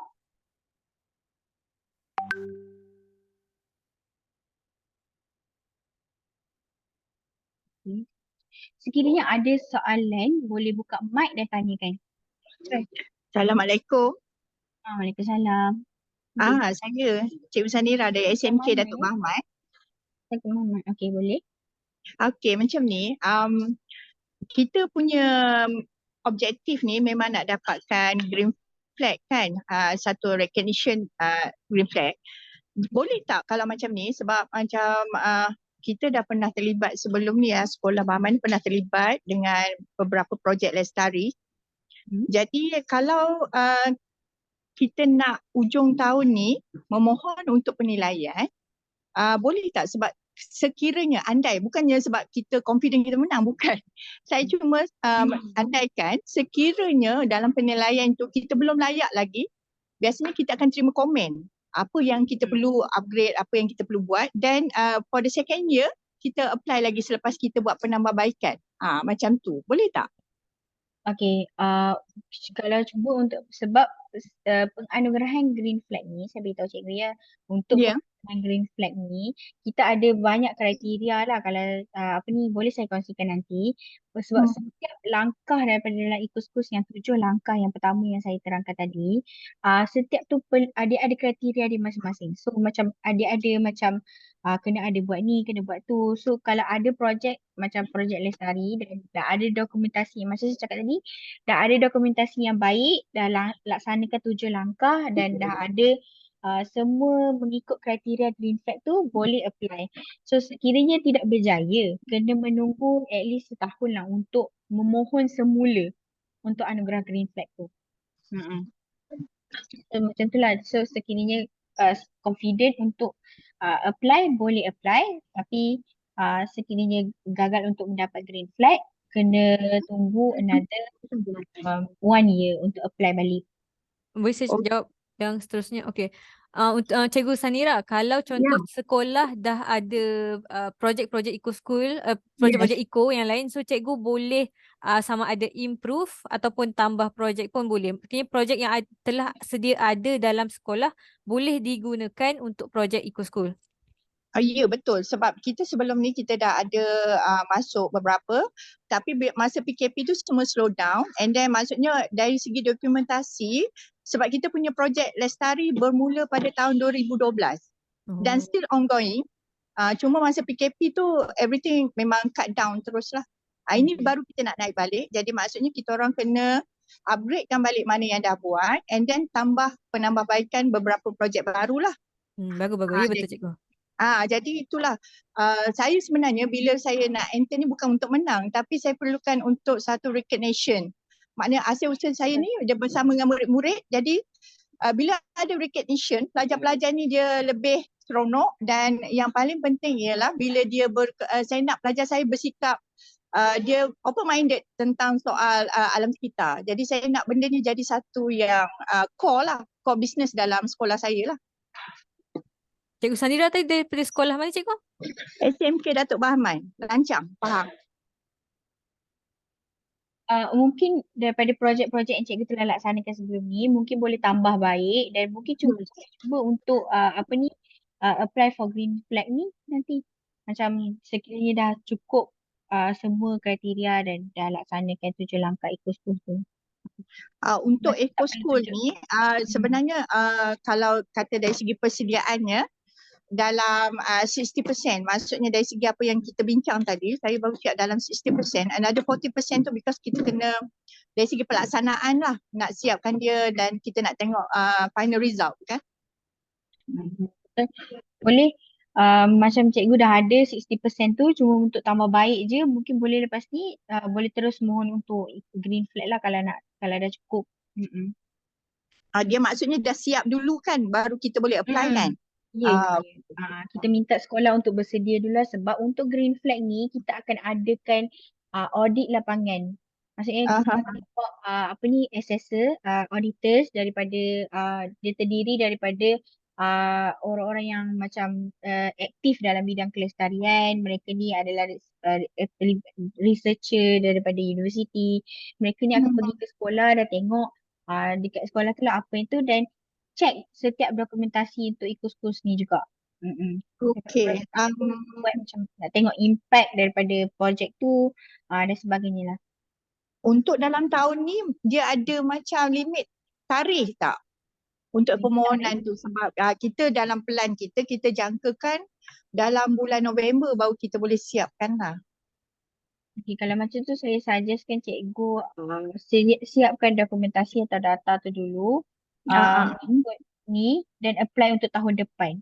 Sebab kita takut sekolah mungkin untuk tahun ni belum sempat untuk siapkan semua tu. Okay, faham. Boleh. Okay. Nak tanya juga, adakah yang kita dah siap ni kita perlu inform kepada pihak ni? Ya.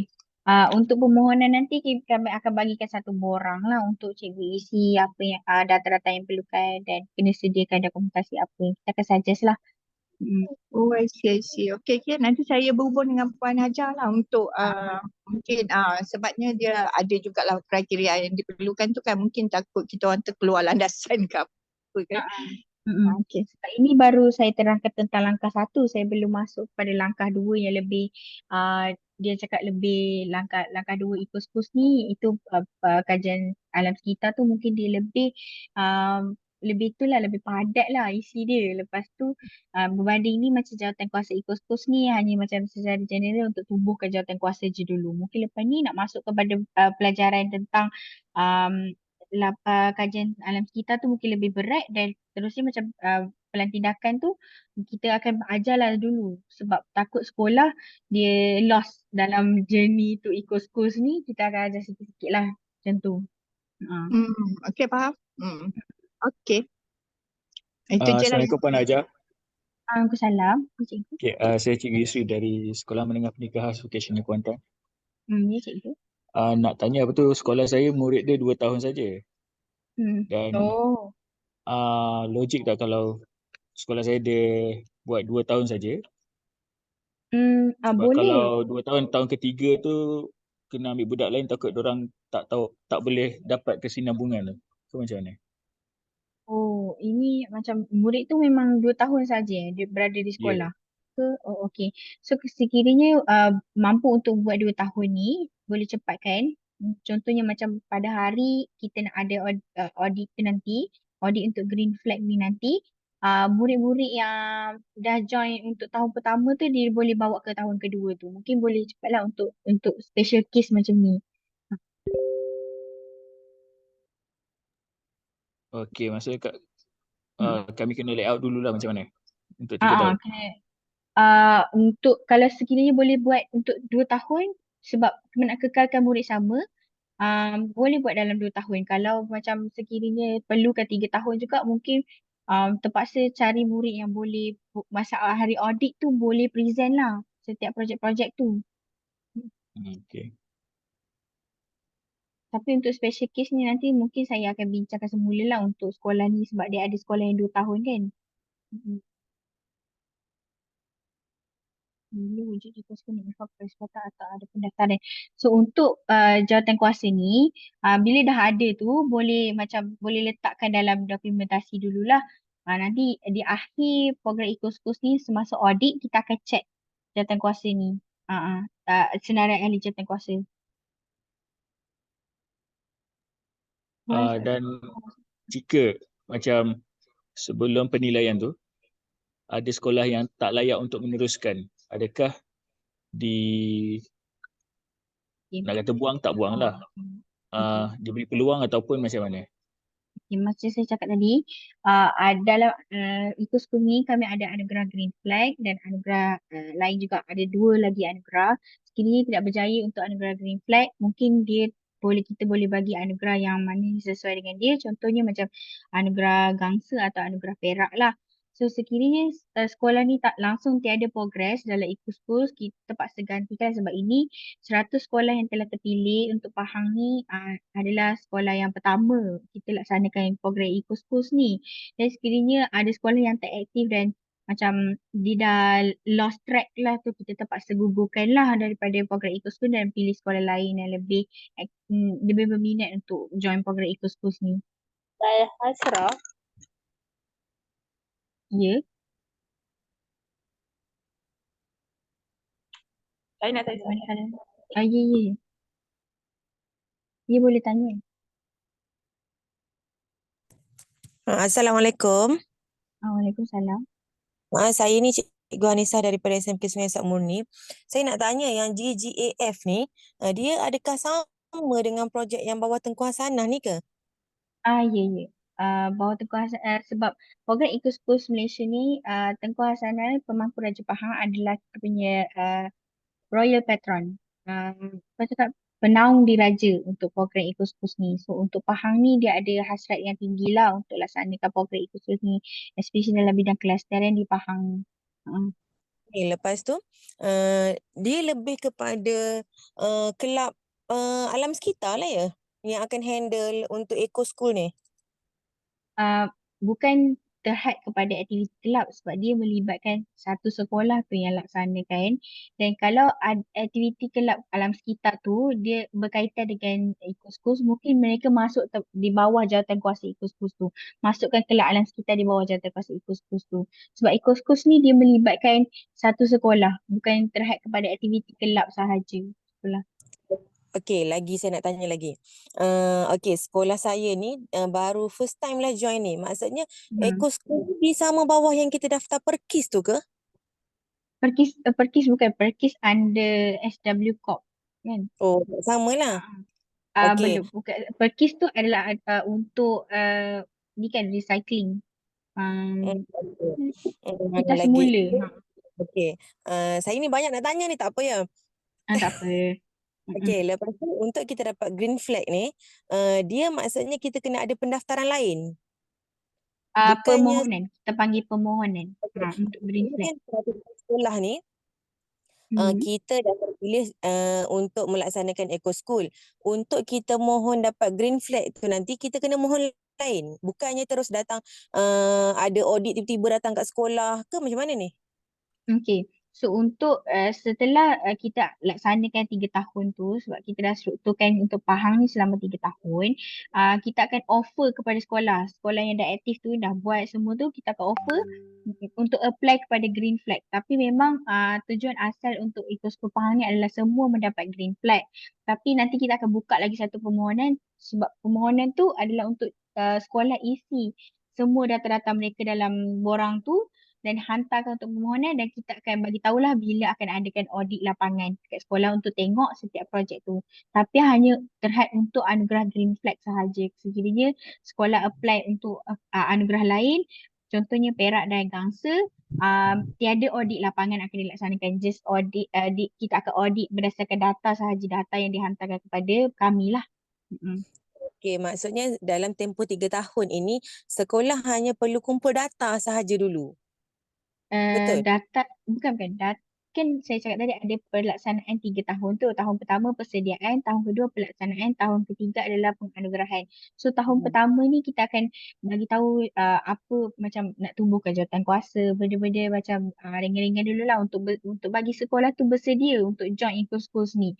Dan pada tahun kedua tu lah yang kita akan start apa ni projek-projek, bangunkan setiap projek di sekolah dan contohnya projek penayaan air hujan kita akan bangunkan di sekolah. Dan selepas tu dalam tahun kedua ni lah kita akan macam collect data pengurangan karbon ke, data pengurangan tenaga ke dan sebagainya. Dan pada tahun ketiga tu adalah tahun penganugerahan. Contohnya selepas dah laksanakan semua projek dan 7 langkah Eco-Schools tu dah ada, dah lengkap dan dokumennya lengkap, kita buka permohonan ni kepada sekolah di Negeri Pahang ni untuk apply for green flag. Nanti sekolah akan isi satu borang, masukkan semua data dan dokumentasi dan kita akan panggil, kita akan maklumkan bila akan adakan audit lapangan. So itu pada tahun ketiga lah. Okay, sekolah saya sedang dalam progres lah untuk Mm-mm. projek penanaman timun. Mhm. Yang kedua kami buat recycle basket. Recycle basket ni untuk kami kumpul botol plastik mineral dengan tin minuman. Mhm. Yang ketiga kami sedang buat taman eko. Dalam dekat taman eko ni tanamlah pokok, nanti akan ada hiasan daripada recycle, contohnya nak buat pokok tree recycle. Lepas tu yang keempat adalah eco aqua. Kita buat kolam ikan, kita biarkan ikan hiasan untuk kita the last stage-nya kita akan jual ikan tu. Termasuk tak dengan kriteria yang tadi 12 tadi tak? Nah, ada memang semua yang cikgu senaraikan tu termasuk dalam 12 tema Eco-Schools. Okey. Mhm. Maksudnya daripada untuk kita dapat green flag tadi ni, maksudnya saya kalau untuk saya tubuhkan jawatan kuasa, 4 projek ni pun dah boleh lah untuk saya tubuhkan jawatan kuasa. 4 ni je lah kan? Boleh cikgu. Okey, jelas-jelas. Mm-mm. Okey, terima kasih. So daripada projek tadi ni, perlu libatkan pelajar lah 50% dalam pelaksanaan projek.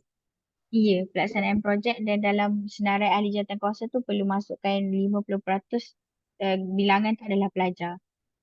Bilangannya adalah pelajar. Oh, maksudnya 100 buah sekolah ni dalam kita two in one lah ya, macam melestarikan sekolah, kawasan sekolah tu kita cantikkan dalam masa yang sama matlamat kita adalah untuk dapat green flag, betul? Ya, betul. Okey, saya faham dah. Okey, terima kasih. Okey, sama-sama. Okey, untuk soalan mungkin ada yang telah dijawab di ruangan chat. Sekiranya ada soalan lagi, mungkin kita sedikit kesuntukan masa lah sebab dah terlebih masa. So, sekiranya ada sebarang soalan lagi daripada pihak sekolah ataupun peserta. Assalamualaikum. Waalaikumsalam. Okey, saya Cikgu Siti Aminah daripada SMK Bukit Cermin. Saya nak tanya, sekolah kami dia ada pendidikan khas. Okey, pendidikan khas ni dia melaksanakan projek pertanian, pembinaan sangkar burung, ada buat kompos. So boleh tak kami yang arus perdana menggabung jalin bersama dengan guru-guru pendidikan khas ni untuk projek dalam Eco-School ni? Untuk jawab soalan cikgu, boleh. Boleh cikgu jalinkan projek murid aras perdana dalam projek dengan gabungkan sekali dengan murid PK lah. So murid PK ni kita tahulah dia orang memang dah ada aktiviti-aktiviti macam ni. So masukkan mereka sekali dalam jawatan kuasa Eco-Schools ni. Maksudnya kami boleh libatkan pelajar PPKI ni lah sebab mereka buat projek pertigasi, tanam cendawan sebelum ni. Maksudnya kami boleh gabung jalin bersama mereka lah. Boleh terima masukkan kasih. mereka di bawah senarai jawatan kuasa untuk projek apa yang mereka laksanakan tu. So masukkan je nama yang murid yang laksanakan tu. So yang ni lagi unik lah sebab mereka melibatkan murid-murid PPKI lah. So, Maksudnya kami kepada boleh, sekolah yang maksudnya guru-guru pendidikan khas juga boleh gabung bersama dengan arus perdana lah ya? boleh. Sebab program ni bukan terhad kepada murid arus perdana sahaja lah. Ya. Satu sekolah dan melibatkan komuniti juga. Okey, terima kasih. Okey, untuk makluman lain untuk sekolah-sekolah lain juga, kalau ada sekolah ada murid-murid PPKI, sangat-sangatlah digalakkan untuk masukkan mereka dalam program Eco Schools ni. Sebab program kita adalah program menyeluruh yang kita libatkan semua. Itu termasuklah pelajar-pelajar PPKI. Okey, contohlah mereka ni kalau dalam sekolah Bukit Cermin ni lebih kepada masalah pembelajaran. So kalau dari segi jawatan kuasa, kita nak masukkan mereka dalam jawatan kuasa tu macam mana? Contoh, kalau kita tengok jawatan kuasa yang kita tengok contoh tadi, dia lebih kepada ialah pelajar-pelajar yang normal. Okey, tapi kalau macam PPKI ni, dia kalau macam Bukit Cermin ni fokus lebih kepada masalah pembelajaran, autism dan sebagainya lah. So kalau untuk kita masukkan bersama dengan dalam jawatan kuasa yang ada tu, kita nak letakkan mereka di mana? Ataupun di dalam dalam komuniti sekolah ke macam mana? Cikgu, fungsi jawatan kuasa Eco Schools ni bukan terhad untuk buat satu kerja yang macam dokumentasi sahaja, tapi murid-murid ilmu kemahiran saja. Tapi untuk melaksanakan projek tu sendiri adalah macam contohlah murid PPKI tu, mereka melaksanakan projek tu, mereka pun adalah ahli jawatan kuasa juga. So untuk projek tu. So macam masukkan mereka sebagai macam tenaga lah untuk macam Dalam projek lah. dalam projek tu. Mereka Okey, okey. pelaksana projek. So, Ya, ya, ya. mereka Okey, adalah okey. pelaksana projek. Terima kasih. Sama-sama. Okay. Saya terpaksa kita Saya nak bengkis. tambah sikit. Lagi. Kalau kita kata hasil jualan timun dengan cili tu adakah di satu kejayaan?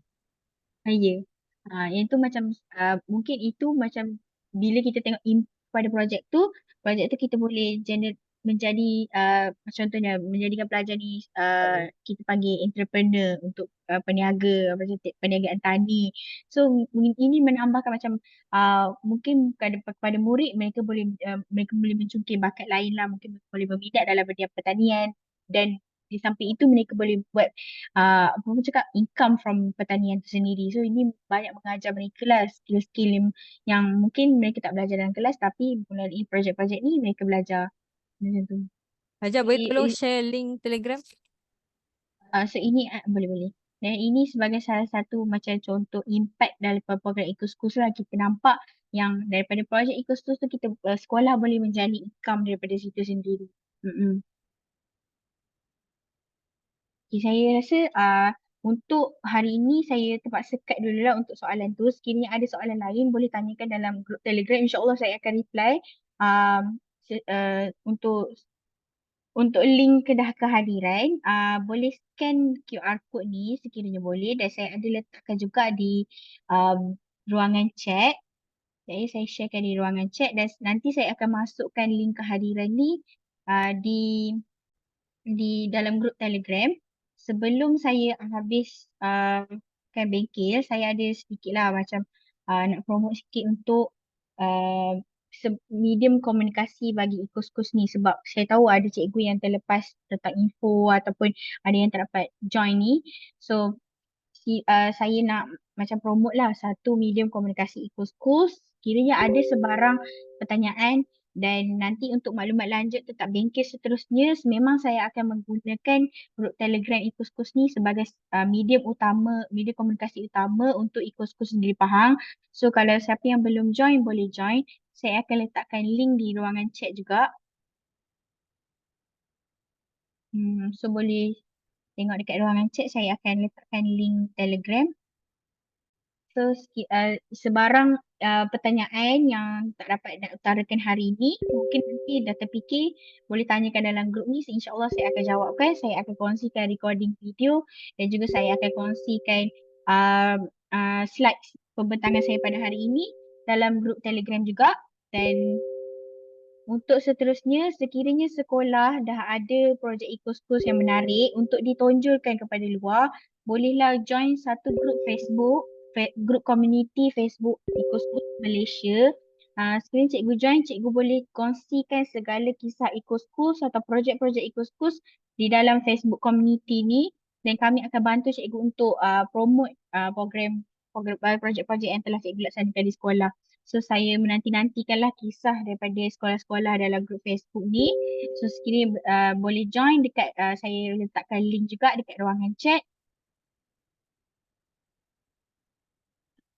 So boleh follow, boleh join dan nanti kongsikan dengan kami kisah-kisah projek Eco-Schools yang telah dibuat di sekolah. Dan seterusnya, ini adalah media sosial untuk Eco-Schools Malaysia sebarang apa kita cakap selepas kami buat bengkel ke apa, kami akan letakkan di dalam social media kami lah. So boleh follow dan like lah segala video tu. So ini adalah senarai social media untuk Eco-Schools Malaysia. Dan saya rasa sampai situ sahaja untuk bengkel pada hari ini. Sekiranya belum buat pendaftaran, saya minta semua yang hadir buat pendaftaran satu-satu. Maksudnya guru satu, murid satu. Maksudnya satu-satu lah sebab saya nak generatekan sijil daripada bengkel ni. Nanti saya akan masukkan dalam email address. Saya akan serahkan link tu, link untuk sijil ni di dalam grup Telegram. So sila isikan borang kehadiran sebab dari sini saya akan generatekan sijil lah untuk tu. So untuk bengkel hari ini saya rasa sampai di sini sahaja. Saya dengan Cik Nur Najaha berterima kasih kepada semua peserta, guru-guru dan murid yang telah hadir. Pada ini kalau ada ibu bapa yang join juga, saya ucapkan terima kasih.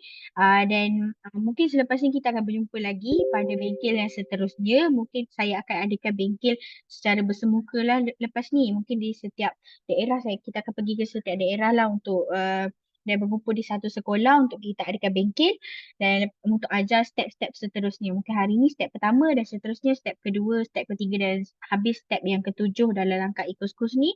Dan saya harap kita dapat berkomunikasi dengan baik lah untuk Eco-Schools ni. Kalau ada sekolah yang kurang pasti, boleh bertanyakan dalam grup Telegram dan insyaAllah saya akan jawabkan. So sekali lagi saya minta maaf sekiranya ada kekurangan daripada saya. Dan saya ucapkan terima kasihlah kepada yang dah join dan harap kita dapat berjumpa lagi selepas ni.